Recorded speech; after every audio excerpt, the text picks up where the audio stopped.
What if the most powerful weapon in a kingdom had been sitting in a basement for decades, mistaken for trash? What if the man who recognized it had no magic at all, just the memory of a world that no longer existed? The kingdom of Lionheim was poor in the way that only old kingdoms can be poor. Not suddenly ruined, but slowly hollowed out, like a house where the roof holds but the beams have rotted through. Its treasury had been empty for 15 years, ever since the crown sold its last magic crystal to cover its debts. That crystal, a single first-rank stone the size of a fist, had been worth the annual wages of 10 soldiers. What remained after the sale were the rejects, the impure crystals deemed too small and too weak to hold a single useful thought. Miners had shoveled them aside for generations. Archivists had catalogued them and forgotten them. They sat in sacks and boxes in the basement of the Royal Archives, tens of thousands of them, gathering dust. No one argued about what to do with them, because no one believed anything could be done. They were trash, and in Lionheim, even the trash was too expensive to throw away. It cost money to hire porters, so the stones sat where they were, silent and useless, and waiting. And then a stranger appeared out of nowhere and said he could teach the trash to talk. His name was Daniel Cho, and he woke up on the floor of that very basement, with cold stone against his back. The air had been forced out of his lungs by the chill, and when he opened his eyes, there was only gray vault above him. It smelled of dust and something faintly sweet, like an old library where someone had forgotten to close the window in winter. He tried to sit up, and his right hand pressed against something warm. A small stone, no larger than a kidney bean, smooth and dark, pulsing in his palm. It did not glow. It did not hum. It simply pulsed, steady and quiet, as though a tiny heart beat inside it. Daniel clenched it in his fist and felt something answer him, faint but unmistakable, like a touch screen responding to a fingertip. He looked down, and the full scale of where he was opened up beneath him. The entire floor was covered in stones, just like this one. Thousands of them, tens of thousands, packed into sacks and crates and stacked along shelves that stretched back into darkness. Before he could make sense of any of it, a voice fell from above him, quiet, frightened, female.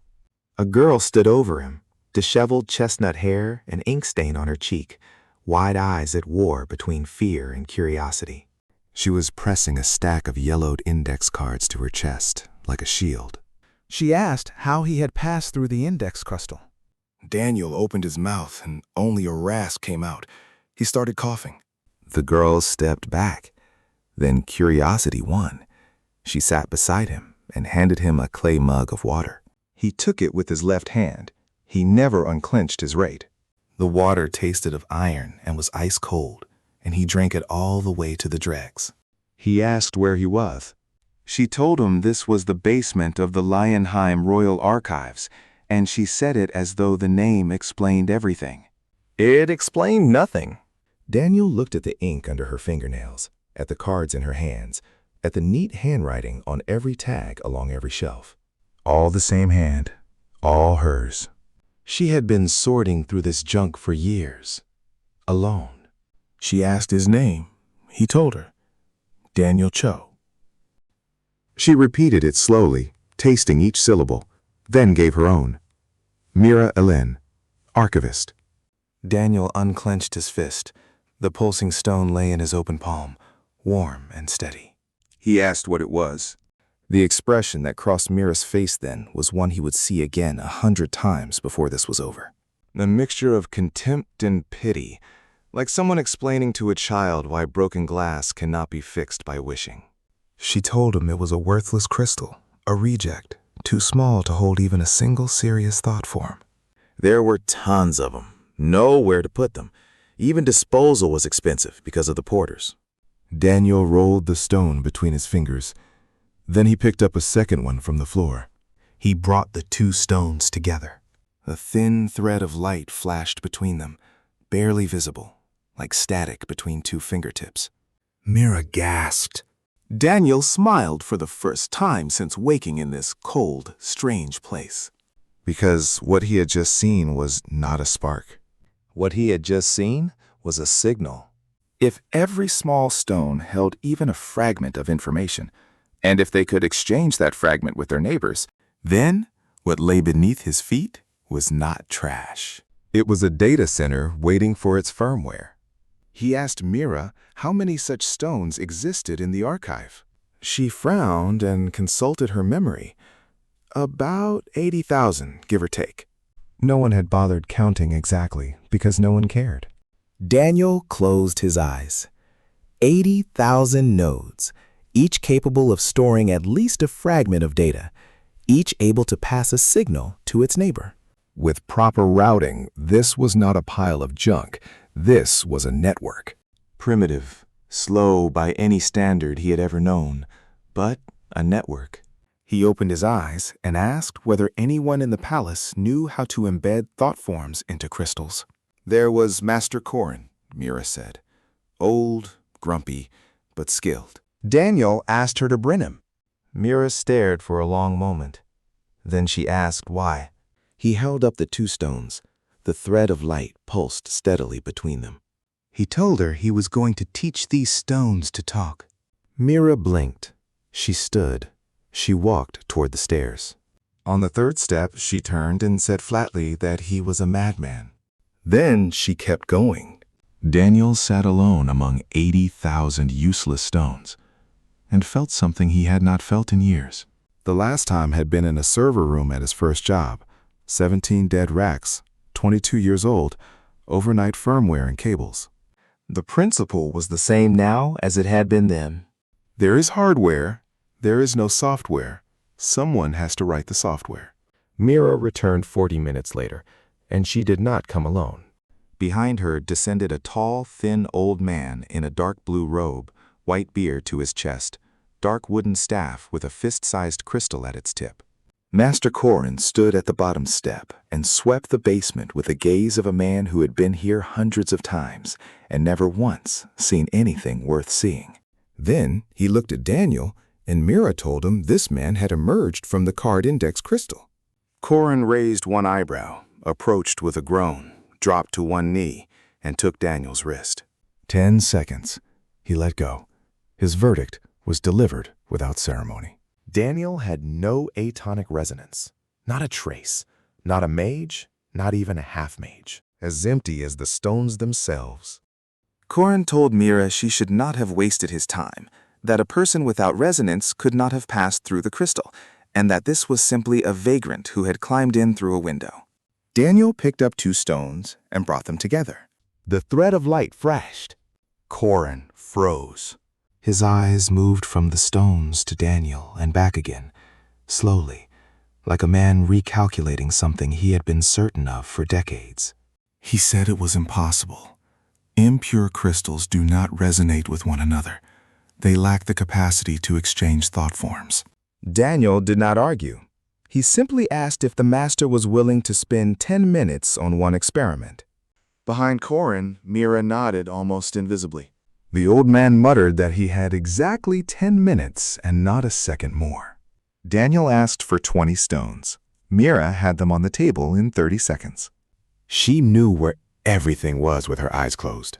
Daniel laid the stones on the stone slab and began a 4x5 grid and began to explain.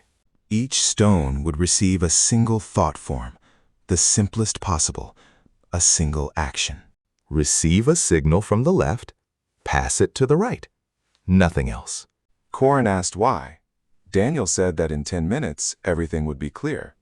The old man sighed, but his staff touched the first stone. The crystal at its tip flashed. The stone accepted the thought form. Korin worked quickly.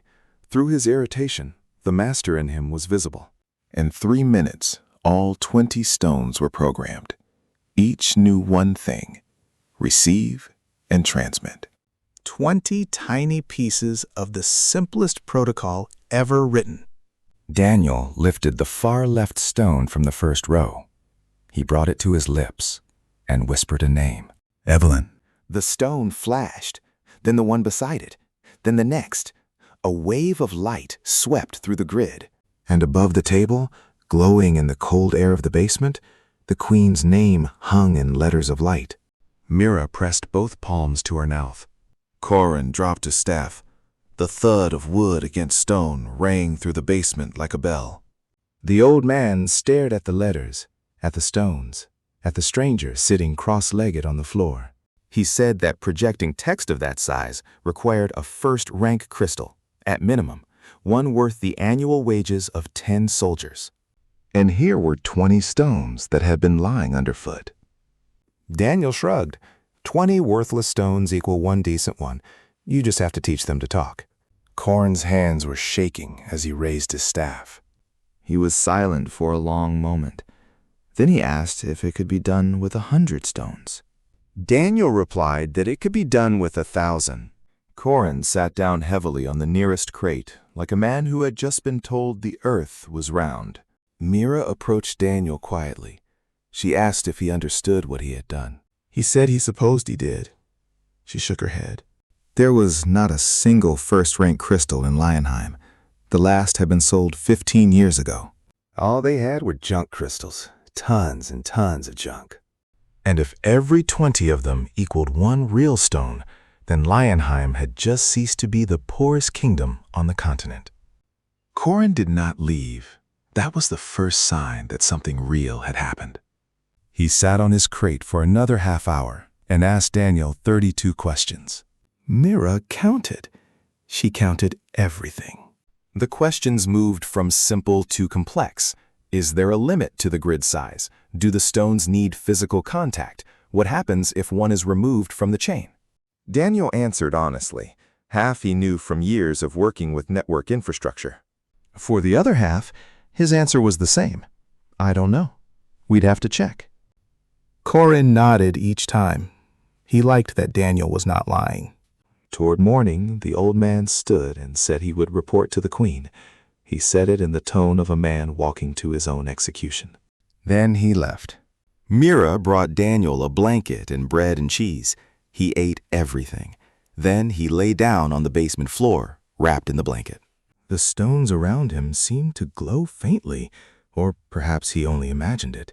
He was asleep before the thought finished forming. He woke to 2 soldiers standing over him, chainmail, a lion on a blue field at their chests. They helped him to his feet without a word, led him up the stairs without a word, walked him through the palace corridors without a word.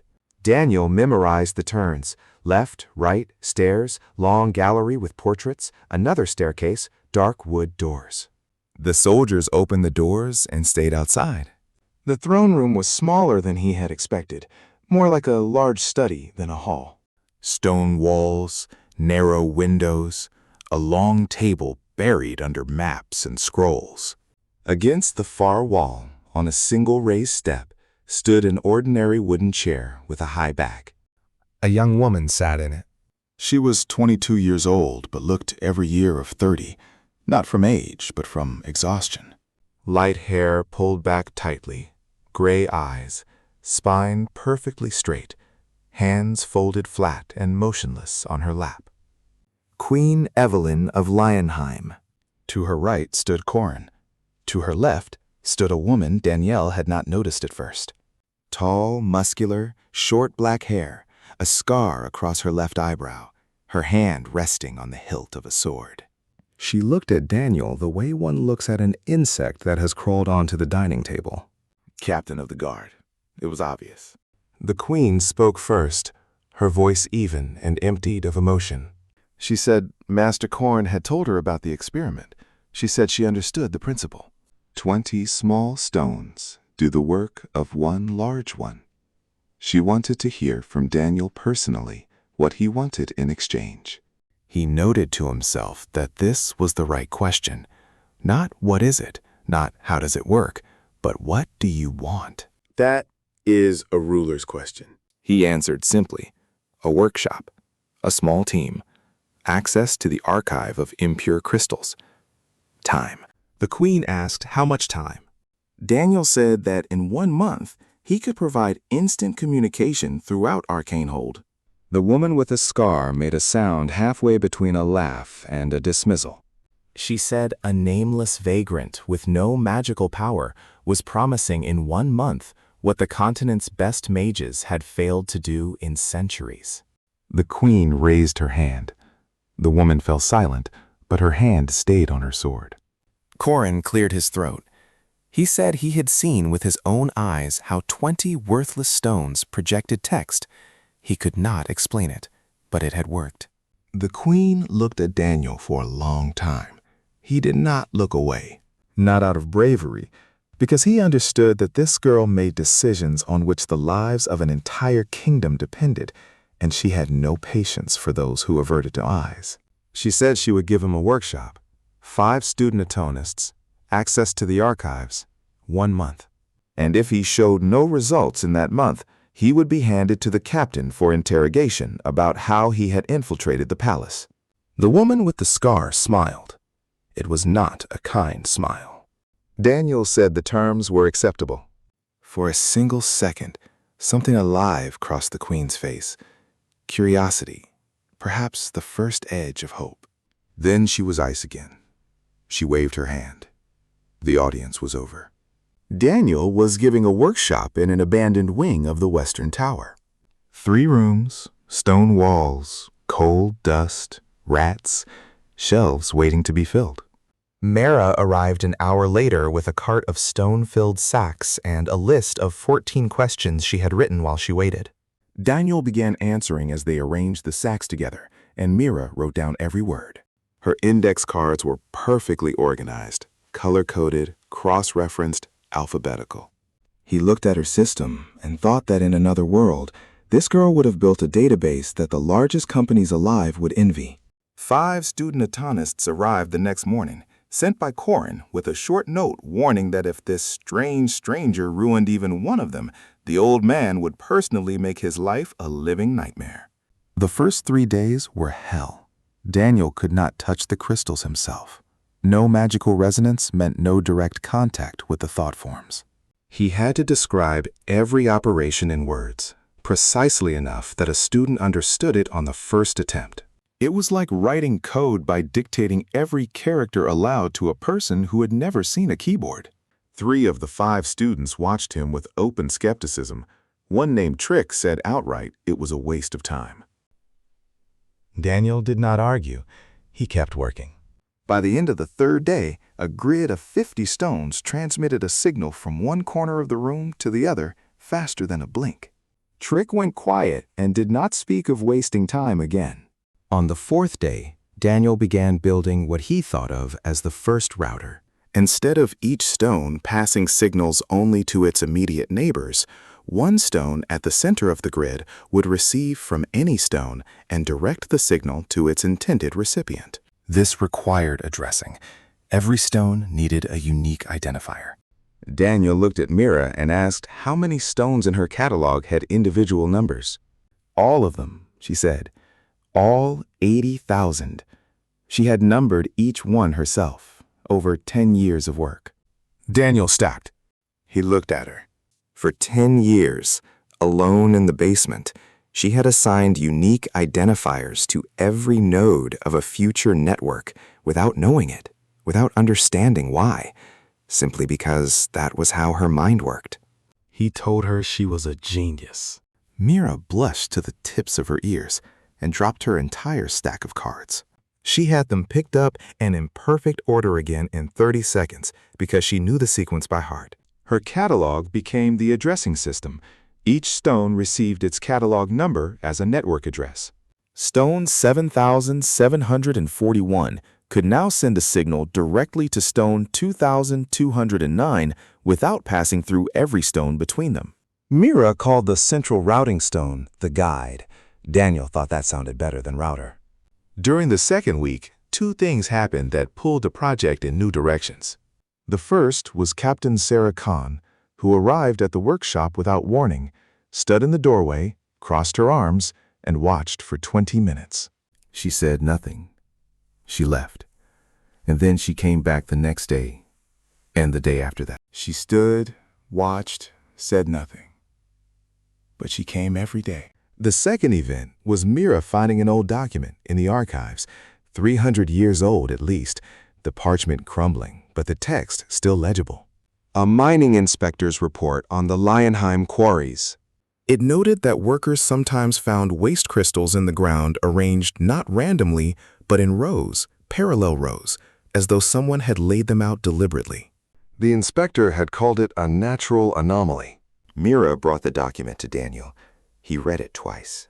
Parallel rows of stones arranged in specific order underground. That was not a natural anomaly. That was infrastructure. Someone had already built a network from these stones long ago, and then that network had been destroyed. Daniel put the document in his desk and told Mira it was important, but not yet. Right now, they had a prototype to finish. Mira nodded, but he could see she had filed it, as she filed everything, in a place she would never lose. By the end of the second week, the workshop ran like a single organism. Each student had found their specialty. Tar was the most precise at calibrating the stones. Nova was the fastest at embedding thought forms. Mira coordinated everything. Every morning, a message traveled from one end of the workshop to the other in a fraction of a second. Sarah Khan stood in the doorway and watched Daniel whisper a word into a stone at one table, while across the room, 20 paces away, stones formed that word in glowing letters in the air. She said nothing, but the next day she arrived with 2 guards and said they needed to see it too. Daniel understood. Sarah no longer considered him a spy. Now she was calculating how he could be useful. The month ended. Daniel stood in the central square of Arcane Hold and watched guards carry crystal clusters to 20 points throughout the city. Each point was a stone pillar at an intersection, a cluster of 40 stones attached to it, a guide node at the center, and 39 transmitters surrounding it. 800 stones for the entire network, all from the basement, all junk.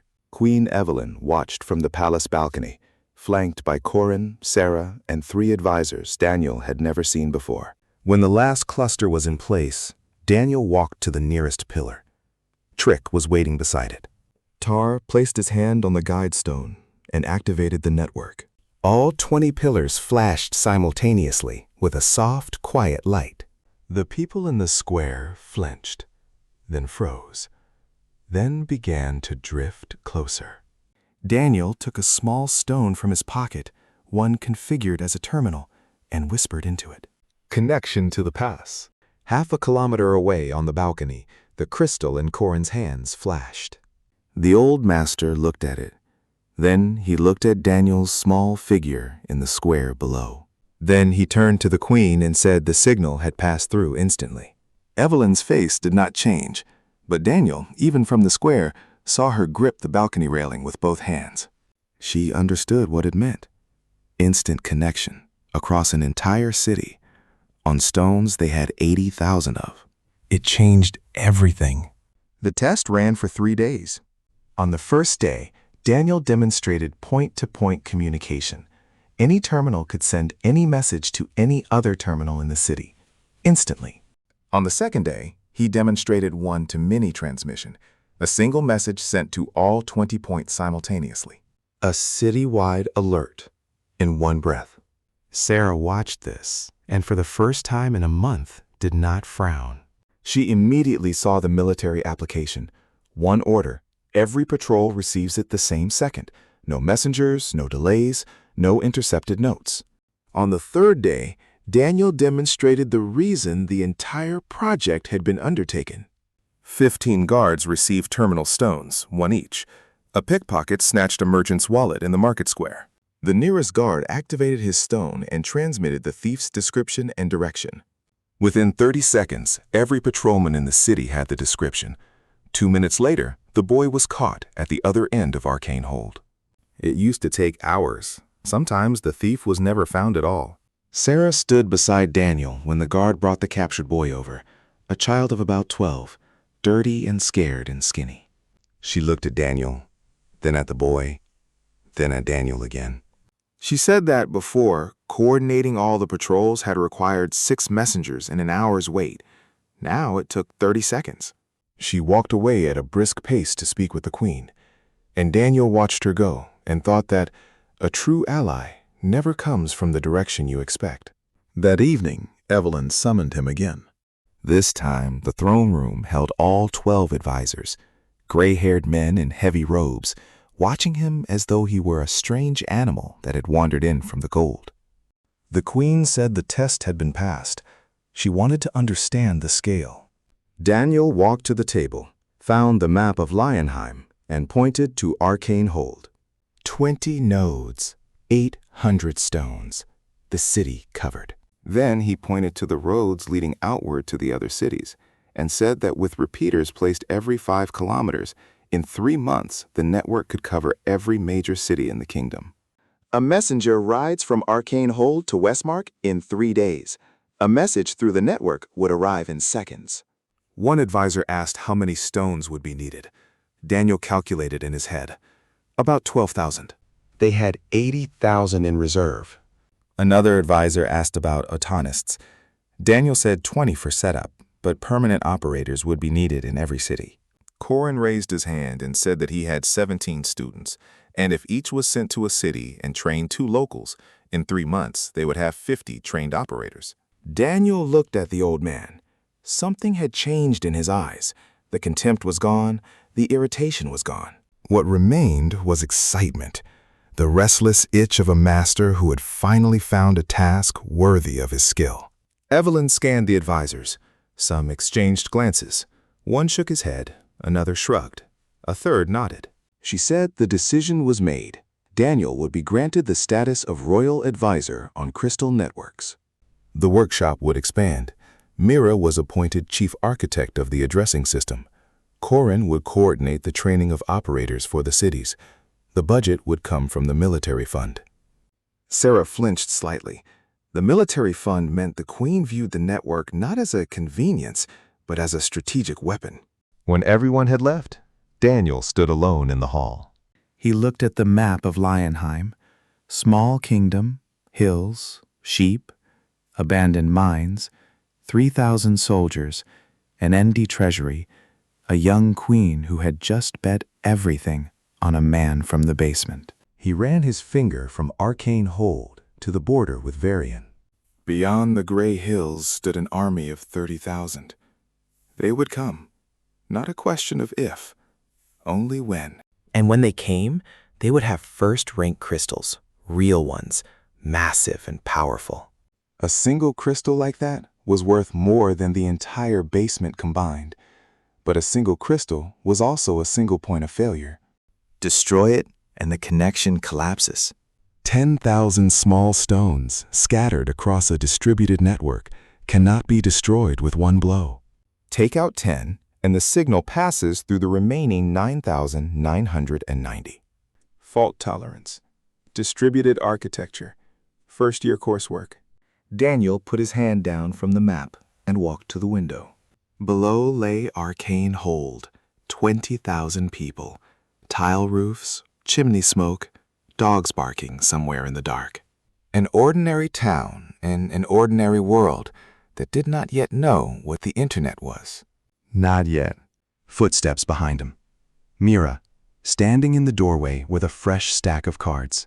She says she had prepared a preliminary addressing scheme for all the towns of Lionheim. 12 first-level nodes, 48 second-level nodes, each town connecting to the nearest node, with backup routes in case of a break. Daniel took the cards and looked at the diagram. She had drawn the topology of a distributed network without any training, without a single textbook on network engineering. Simply because 10 years of cataloging had taught her to think in terms of structures and connections. He told her the diagram was almost perfect. It only needed redundancy added at the key nodes. Mira asked what redundancy meant. He explained, if one guide stone fails, a second must be nearby and ready to take over, like a deputy commander who takes charge when the chief is wounded. Mira wrote it down. Then she asked if she could ask a personal question. He said yes. She asked how he knew all of this. He paused. Then he told her that where he came from, such networks existed everywhere. They connected the whole world. anyone could send a message to anyone else on the other side of the planet in a fraction of a second. Mira was silent for a long time. Then she asked what had happened to that world. Daniel said nothing had happened. The world went on. He simply was no longer part of it. Mira nodded. She placed her hand on his shoulder for 1 second. Then she removed it. Then she went to work. Daniel stood by the window and noticed that the ink stain on Mira's cheek was on the right side today instead of the left. The network expansion began the next morning and immediately ran into trouble. Not technical trouble, political trouble. On the third day, the elder of the Couriers Guild arrived at the workshop gates. A man named Pex, bow-legged from decades on horseback, 72 people behind him who had carried letters between cities for 200 years. He did not shout. He did not threaten. He simply asked what would happen to his people when messages began traveling through stones. Daniel was not ready for that question. He knew the answer from the history of his own world. The telegraph had killed the Pony Express. Electronic mail had killed the postal trade. Every new communication technology had erased the profession that came before it. He looked at Pex, then at Mira. Mira was watching him with that particular expression he had learned to recognize, the one that said she was not waiting for a technical solution, but for the right one. Daniel invited Pex inside.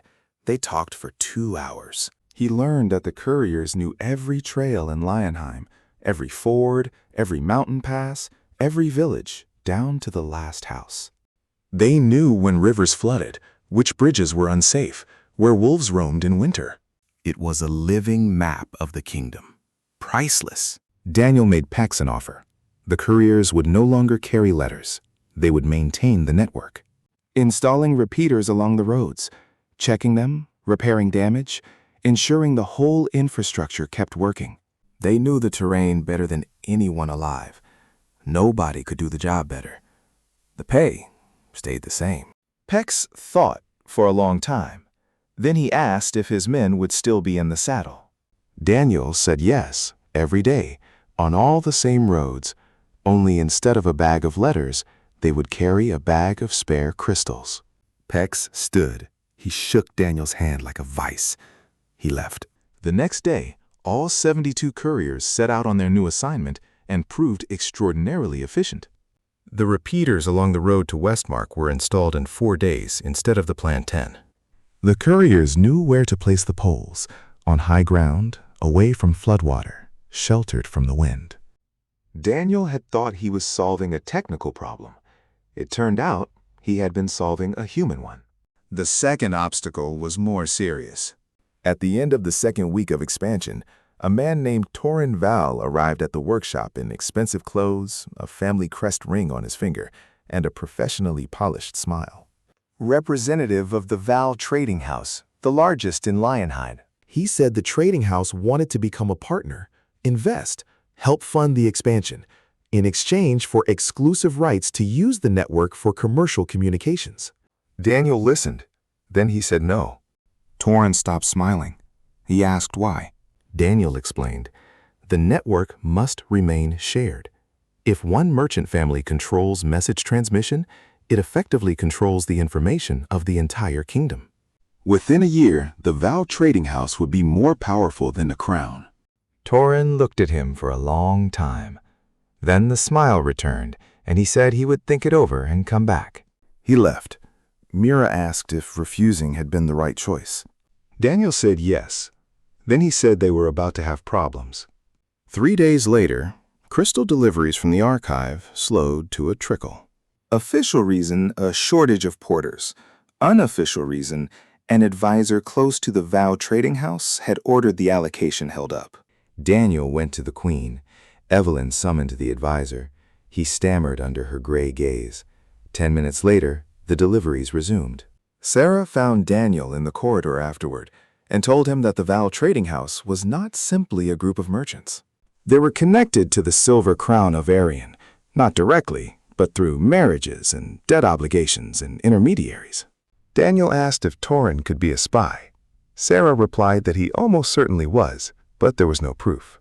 Another item for the growing list of problems. But the work continued. By the end of the first month of expansion, the network had reached Westmark, the second largest city in Lionheim. When the first test message from Arcane Hold arrived in Westmark in 3 seconds instead of 3 days, the city's mayor, an old veteran named Glad, sat down in a chair and wept. He said that for 30 years he had written letters to the capital asking for a doctor to be sent to the northern villages. Half the letters had been lost along the way. The other half had arrived too late. Now he could report a patient and receive a response within the hour. Daniel stood nearby and said nothing. The mayor wiped his eyes and asked if a crystal terminal could be installed in his infirmary so that a doctor could describe symptoms and receive advice from a healer in the capital. Daniel said it was possible. He had not planned on using the network for medical purposes. But of course it was possible. That night he sat alone in the workshop after everyone else had gone, and the stones glowed softly in the darkness around him. He thought about 30 years of letters that no one had read. About villages where people died because help took 3 days and the disease killed in 2. About how technology is not an abstraction. It is a specific doctor in a specific city who tomorrow morning will be able to ask for advice, and perhaps someone will survive who otherwise would not have. The door creaked. Sarah came in and sat across from him without speaking. After a long silence, she told him that one of her guards had found a 7-year-old boy with a fractured skull in an alley behind the market square that afternoon. The boy had fallen downstairs. The guard activated his crystal. A minute later, a healer was in the alley. The boy had survived. In the past, the guard would have had to run for the healer himself, leaving the child alone. 10 minutes, maybe 20. Maybe the boy would have made it, maybe not. Sarah paused. Then she said she had been wrong. Daniel asked what she meant. She said she meant him. She said she had thought he was a charlatan, then a spy, then simply a lucky stranger. She said she no longer thought any of those things. He asked what she thought now. She stood, walked to the door, stopped without turning around. She said she thought he was more dangerous than all 3 of her earlier assumptions combined. Because he changes the rules. And people who change the rules either save the world or break it. She left. Daniel sat in the silence of the workshop and thought that the captain of the guard had just articulated his greatest fear more precisely than he himself ever could. At the end of the 2nd month, a delegation from the Silver Crown arrived in Arcane Hold. 3 carriages, 12 mounted guards, and a woman who stepped from the first carriage as though she were stepping onto a stage. Arya Song, ambassador, 28 years old, black hair and an elaborate updo fastened with silver pins, perfect posture, a face that gave away nothing. The Silver Crown had not sent an ambassador to Lionheim in 4 years. The last time had been for Evelyn's father's funeral, and they had sent a 3rd-rank secretary. Now they had sent a full ambassador. Daniel watched the arrival from the workshop window with Mira beside him. Something had leaked. Word had reached Varian that something unusual was happening in Lionheim. And they had sent someone to see it with their own eyes. The Queen received Arya in the throne room, and Sarah reported afterward that the ambassador had brought a trade proposal. Lower tariffs on Lionheim wool in exchange for access to the new communication technology. The wording had been deliberately vague. They did not yet know exactly what Lionheim had created, only that it involved crystals. Evelyn gave no answer. She said she would consider the proposal. Arya remained at the palace as a guest for an indefinite period, which was standard diplomatic practice for extracting information. Sarah doubled the workshop security. Daniel said it was a mistake. She asked why. He explained that doubled security tells the ambassador one thing precisely. Something in the workshop is worth protecting. Better to remove the security entirely and control what she sees. A deliberate partial truth, showing enough to hide the rest. Sarah looked at him and said he thought like a spy. Daniel replied that he thought like a network engineer. Security through secrecy does not work. Security through architecture does.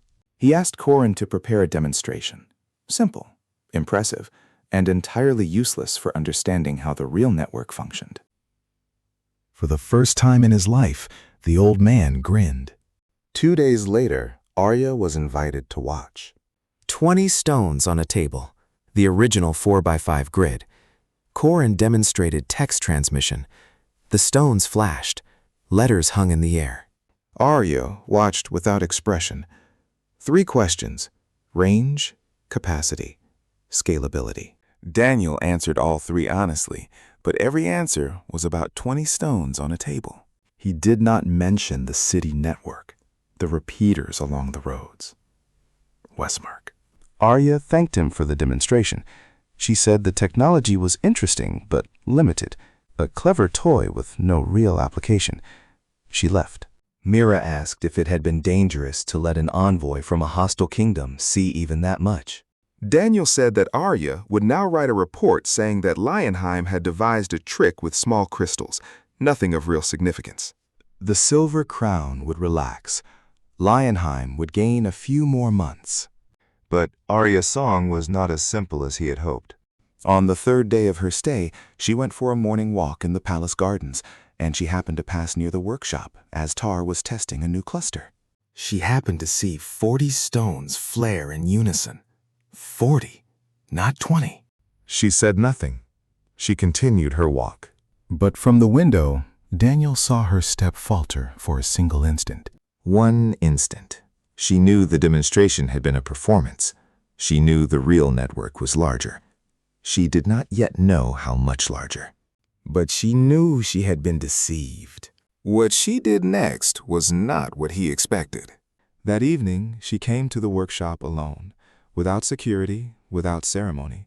She knocked on the door and walked in and sat down. She looked him directly in the eyes and said he did not need to lie to her. She said she was not here only as an ambassador.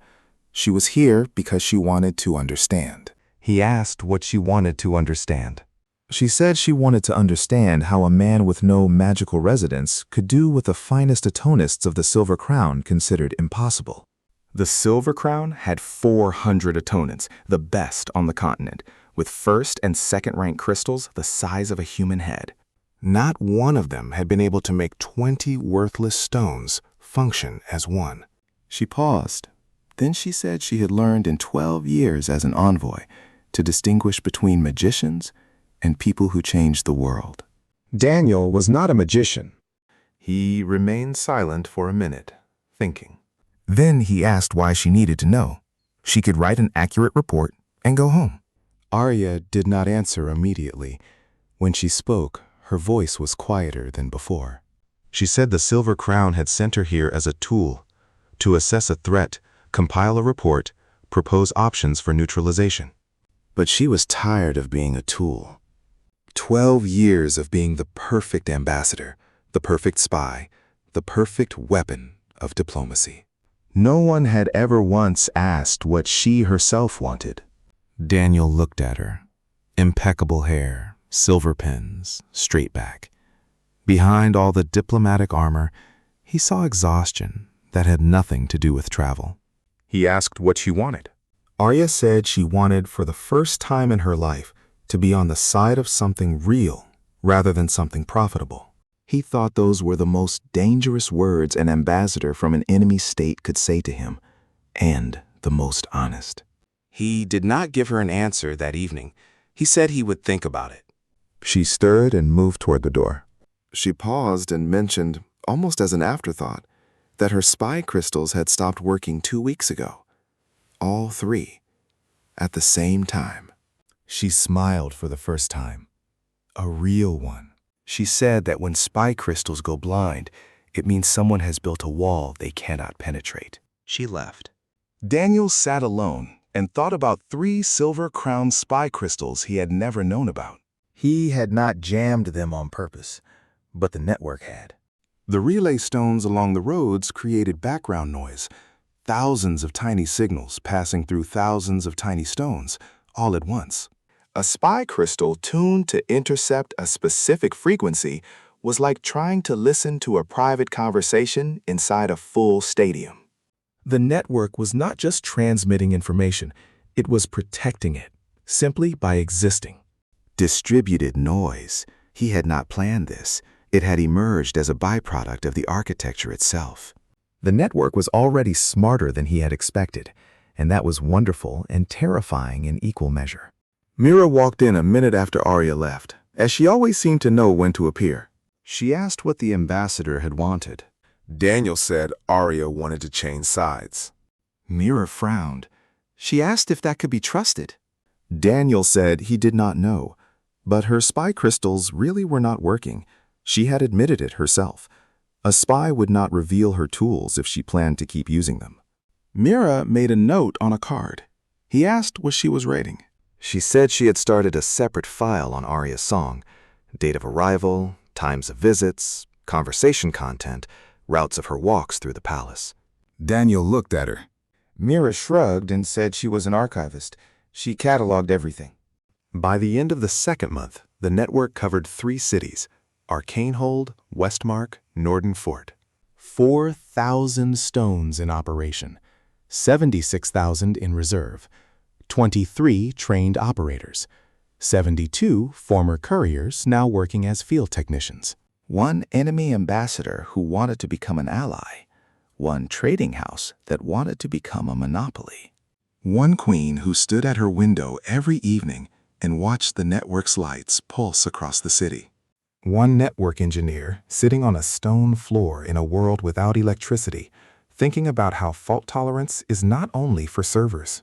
And how you only learn whether people are fault-tolerant when everything starts to break. The third month began with a 19-year-old shepherd's daughter fixing a broken relay station in a way that stopped Daniel cold for 2 hours. The story was simple. A guide stone on the road to Haven Creek had cracked from the cold. A technician named Bran was sent out with a spare. But when he arrived, the network was already working again. The cracked stone was still there, but the signal was going around it, not through it. Someone had taken 4 ordinary waste crystals from the gravel beside the road, stones not even in Mira's catalog, and arranged them around the damaged node. The 4 formed a bridge.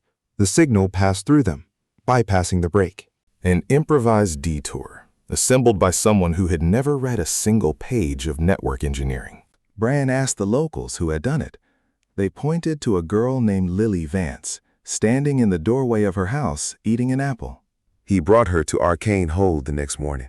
The first thing she did when she walked into the workshop was go to the shelf of crystals and began touching them, not timidly, but the way a musician touches someone else's instrument to check the tuning. Daniel asked how she had known what to do with the broken repeater. Lily replied that she had not known, she had just seen. The stones on the pillar were like words in a sentence. When one word dropped out, the sentence lost its meaning.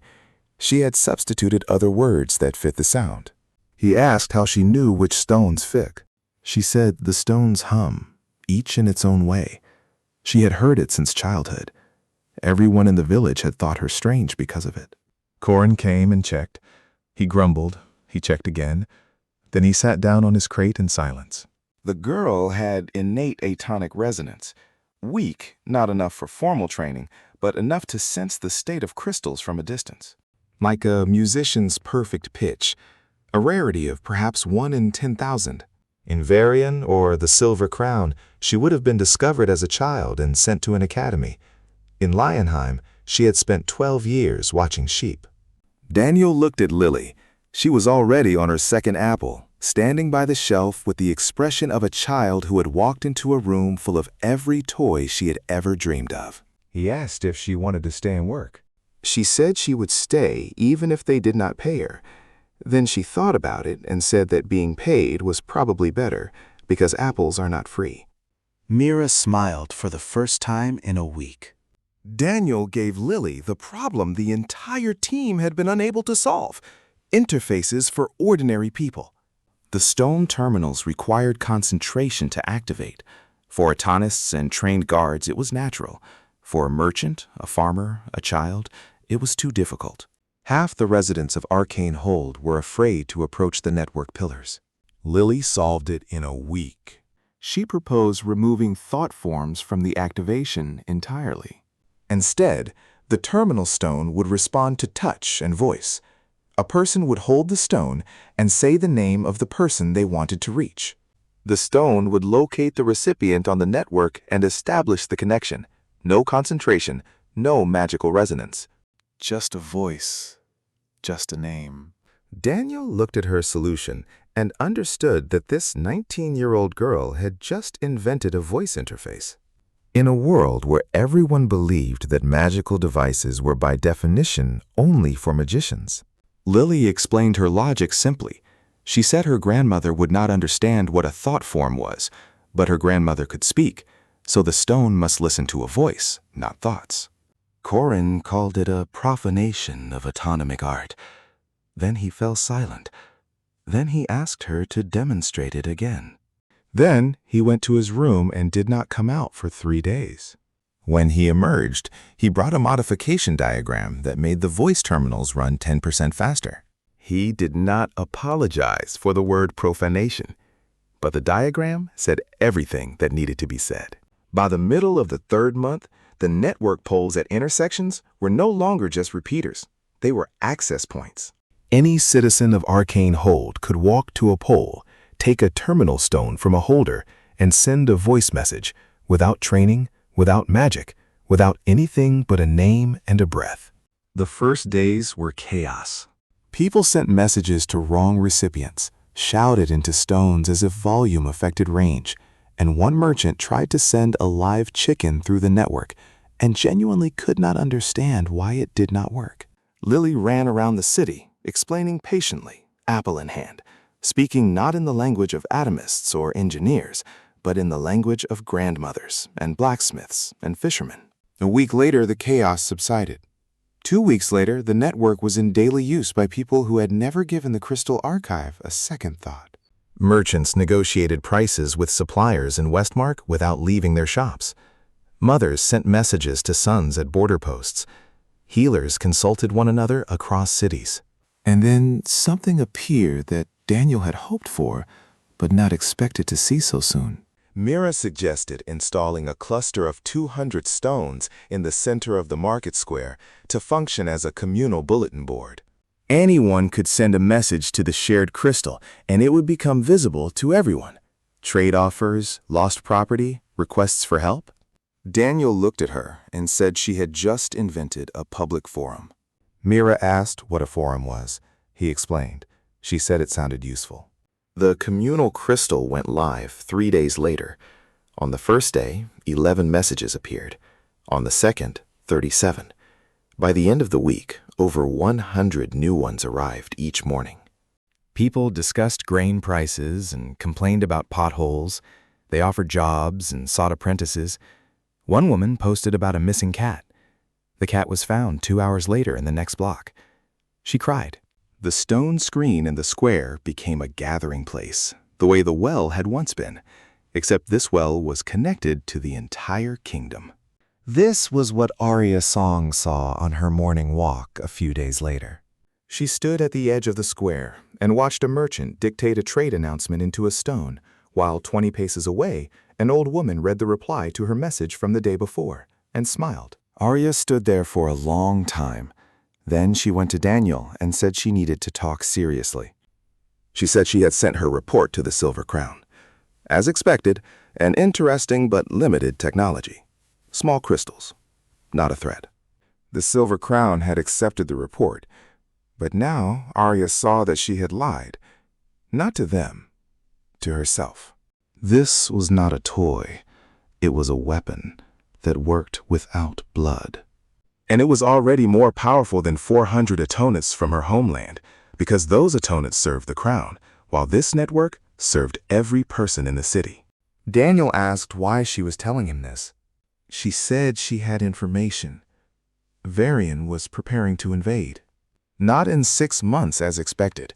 Sooner, within 3 months, before summer. The Archmage Tiberius was personally pressing for the acceleration. He had received reports of something unusual in Lionheim and wanted to move before the unusual became dangerous. 3 months. The network covered 3 of 12 cities. The Lionheim army still numbered 3,000 men. Varian had 30,000.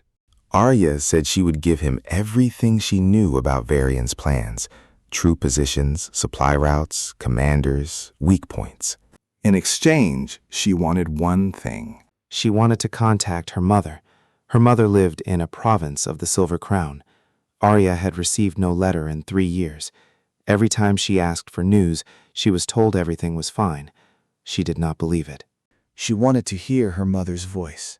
Daniel said the network did not yet reach the Silver Crown. Arya said she knew. She wanted his word that when it did, she would be first. He gave his word. Arya pulled a rolled parchment from her sleeve, a map covered in markings, the deployment of all 30,000 Varian soldiers along the border. Daniel took the map. His hands did not tremble. His mind was already calculating. 3 months, 30,000. He stood. Arya remained seated. She said quietly that if the Silver Crown found out what she had done, she would be executed. Daniel paused. He looked at her. He said they would not find out. For the first time, something appeared in Arya's eyes behind the diplomatic mask. Fear, real and alive. And beside the fear, hope, just as real. He told her she should come with him to the queen. Arya stood, straightened her shoulders, and the mask settled back into place. Perfect posture, impeccable hair, silver pins. But Daniel had already seen what lay behind the armor, and she knew he had seen it. Queen Evelyn studied the map on the table. 30,000. 6 assembly points along the border, 2 main columns through the Grey Hills, reserve forces at the Terran River, cavalry in the west.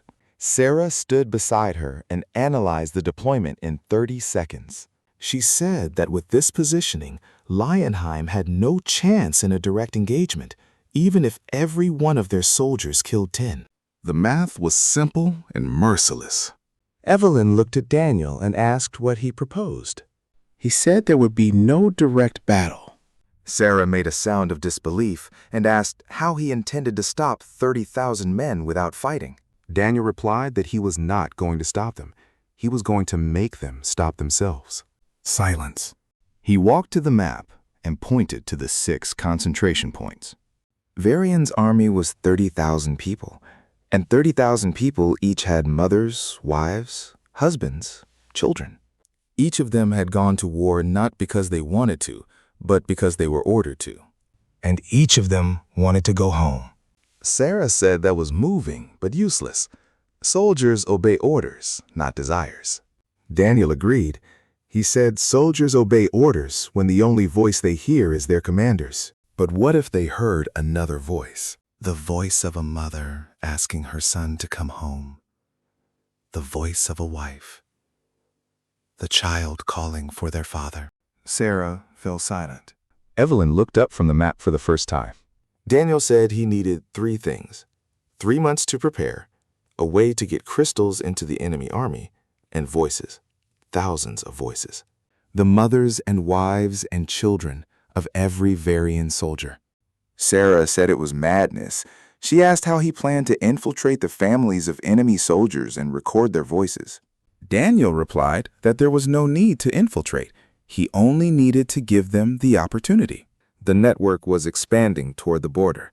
In a month, it would reach the border villages. On both sides of the border lived people who traded with one another, married one another, were friends. A border on a map is a line.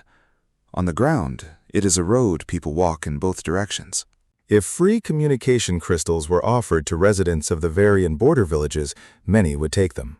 And among those who took them would be soldiers' wives, soldiers' mothers. He would not ask them to write messages.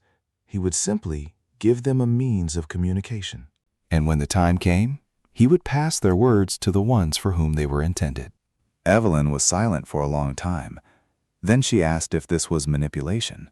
Daniel said yes, but so is a mother's letter to her son at the front. The difference is scale, not nature. He said that if it did not work, 3,000 Lionheim soldiers would hold position in the Grey Hills and be coordinated through the network, so that every unit would know where the enemy was and where to move.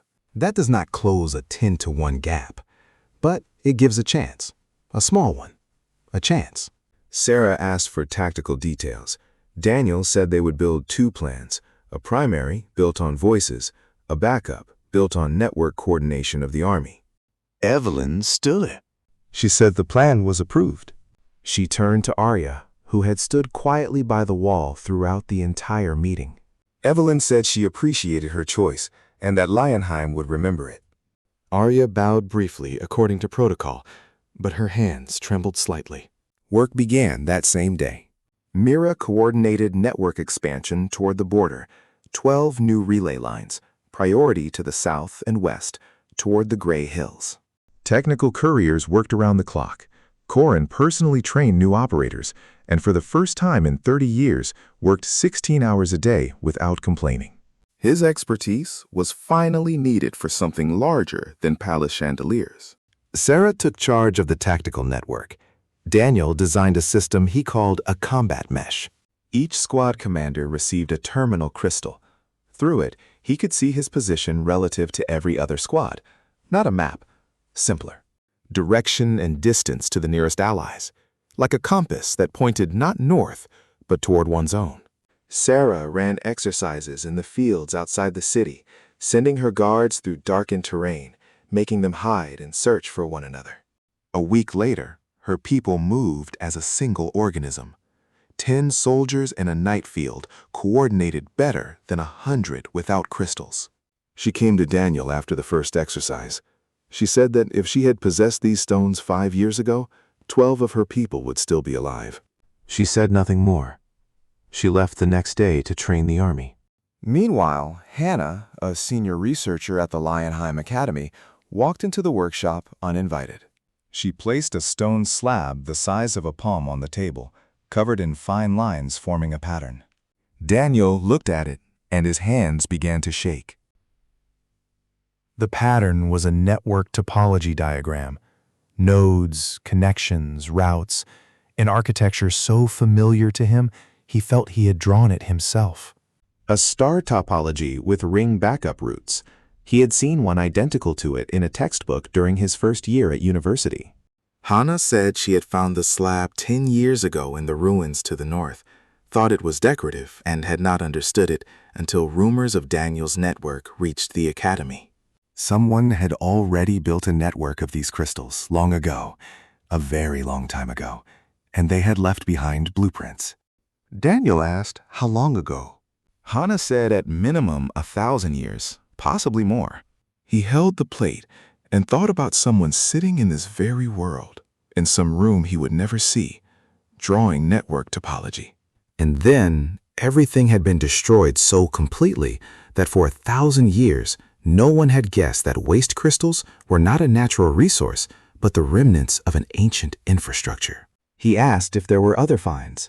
Hannah said she had 20 years of records, fragments and shards, and pieces of something much larger. She had never been able to piece together the whole picture because she had not known what she was looking for. Now she did. Daniel said they needed to work together. Hannah looked at him over her glasses for a long time. Then she said she had been waiting for those words for 20 years. She just had not known from whom.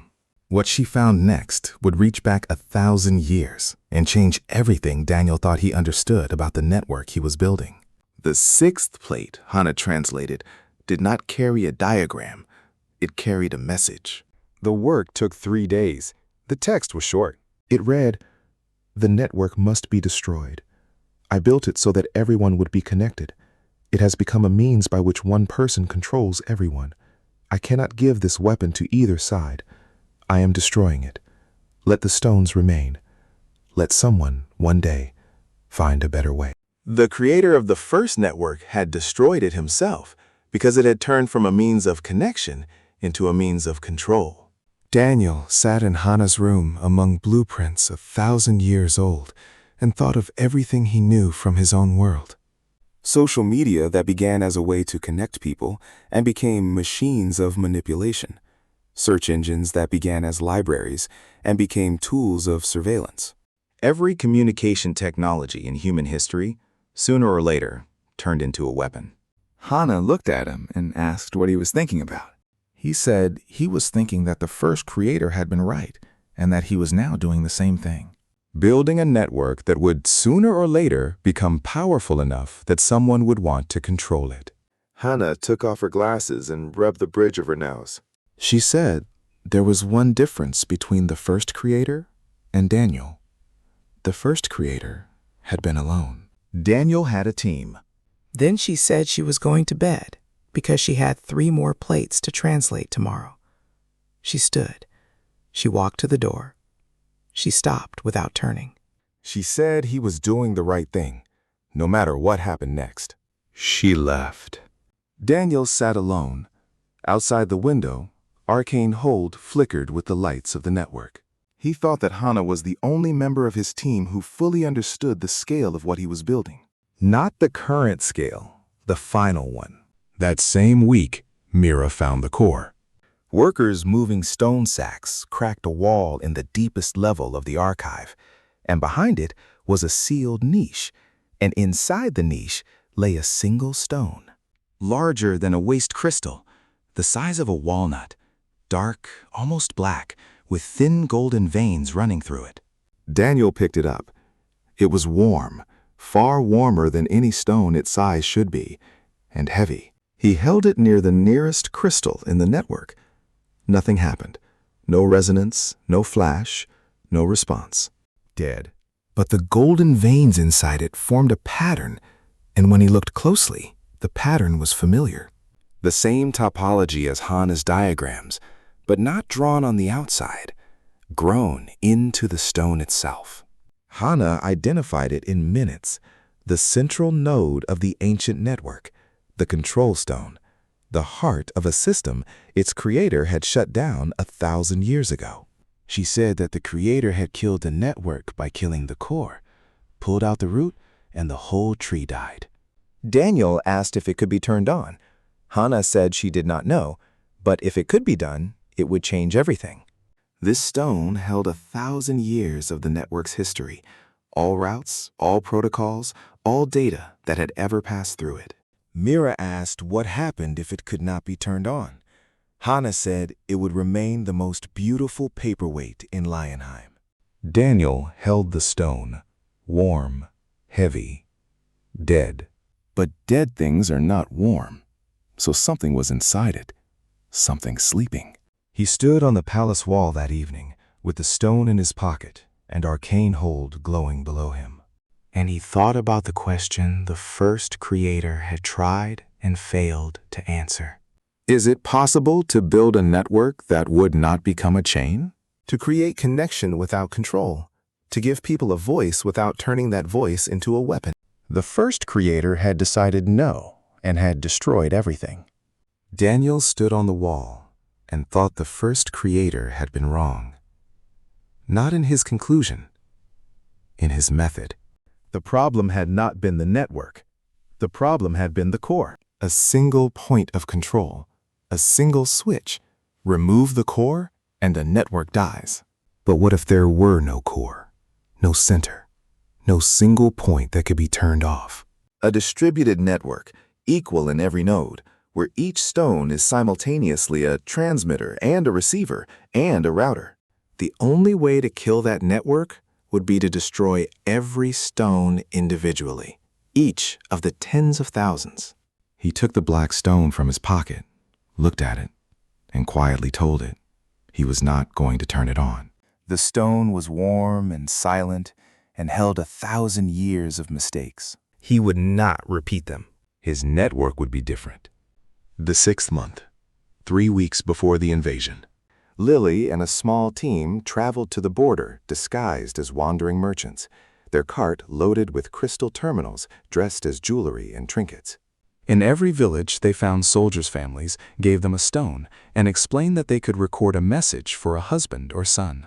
One message, in their own voice. The stone would keep it, and one day their loved one would hear it. Some women grabbed the stone with both hands and began speaking immediately. No preparation, no ceremony. Come home. Father is very ill. A daughter was born. The cow has calved. The roof is leaking. I miss you. The grand and the mundane mixed together, because to these women there was no difference between them. Others cried and could not speak. Lily waited as long as it took. Then they spoke. Some refused, said it was witchcraft, said their husbands were doing their duty. Lily bowed and left without argument. Sometimes these same women caught her as she left the village, took a stone, silently, whispered into it, returned it without a word. In 2 weeks, Lily collected 9,000 voice messages. 9,000 voices. Mothers, wives, daughters, children. The old. She returned to Arcane Hold as thin as a skeleton. Dark circles settled under her eyes, a bag full of stones in her hands, each one carrying a word. Daniel met her at the gate. She set the bag on the ground, looked at him, and said this was the hardest thing she had ever done. Not physically, but because every woman had asked the same question. Will my husband really hear this? Will my son really hear my voice? And Lily had said yes every time, not knowing for certain whether the plan would work. Daniel said it would work. Lily looked at him. She said she believed him. Then she picked up her bag and went back to the workshop without sleeping for 2 more days. She linked each voice to a specific talisman in Varian's army. 9,000 pairs, precise, personal, irreversible. Mira coordinated the matching from Hana's catalog. Every talisman had a unique number, every number linked to a soldier's name, every name linked to a voice. 9,000 connections, 40 hours of unbroken work, not a single error, because an error means someone's father hears a stranger's wife instead of his own. That was unacceptable. On the day Varian's army crossed the border, it happened exactly as Arya's map had promised. 2 columns through the Gray Hills, cavalry on the western flank, reserves by the Terran River. Daniel learned of the crossing 12 seconds after the first Varian soldier stepped onto Lionheim soil. In the old days, a messenger would have needed 6 hours. At noon, with 20,000 of the 30,000 deployed on the plain before the Gray Hills, he turned to Lily. She was looking at him. Her hands rested on the trigger cluster, ready. He nodded. Lily closed her eyes. Her fingers sank into 200 stones. The impulse traveled outward, through the network, through the repeaters, through thousands of buried stones along the roads, across the border. 12,000 sleeping talismans woke at once. 12,000 small stones on the necks and in the pockets and on the belts of Varian soldiers trembled, grew warm, glowed, and spoke. 9,000 men heard voices, not their commanders, their mothers. Son, come home. Their wives. The baby took his first step.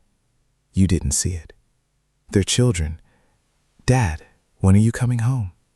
Mom cries at night. The remaining 3,000 heard a different voice. Young, female, steady. The voice of Queen Evelyn, recorded alone in the throne room the night before, without advisors or ceremony. She did not speak as a queen. She spoke as a 22-year-old who did not want people to die. She said the same kind of people lived on both sides of this border. She asked who the war was truly for, and who would drink warm wine in a hall while soldiers lay in the soil of the Gray Hills. She said the gates of Lionheim were open to anyone who chose to go home. Varian's army froze. 30,000 men. A stillness fell over the plain that the scouts said they had never seen on a battlefield. Some soldiers dropped to their knees. Some sat directly on the ground.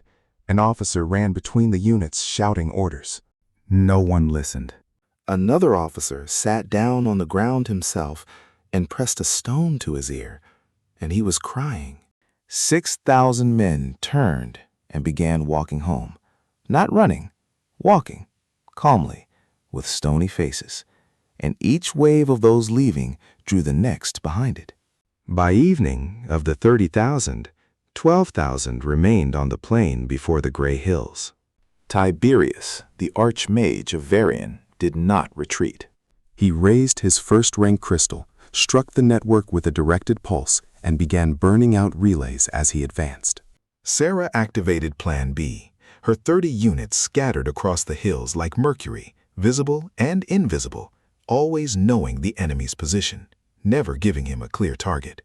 Daniel fed her the full picture from the command center. She moved her commanders like an orchestra conductor, the network the instrument they played. 12,000 could not advance a single step. Not because they were weak, because they were blind. Tiberius finally halted. He stood alone at the front of a diminished army, in a kingdom whose network had outthought him without a single sword drawn. Daniel went to meet him himself, not with a weapon, with 2 stones. He brought them together in front of the Archmage. The thread of light flashed between them, steady and quiet. He told Tiberius that a distributed network cannot be killed with a single blow. Take out 10 nodes, and the signal passes through the remaining 10,000. He said the future did not belong to the one who owned the largest crystal, but to the one who connected the smallest ones. Tiberius was silent for a long time. Then he asked, how? Daniel smiled. He said he would explain, and that it would take a while. 3 weeks later, the war that never fully began was over. 30,000 men had marched on Lionheim's border, and what had stopped them was not an army, not a wall, not a spell. What had stopped them was the sound of every voice they had been trying not to remember.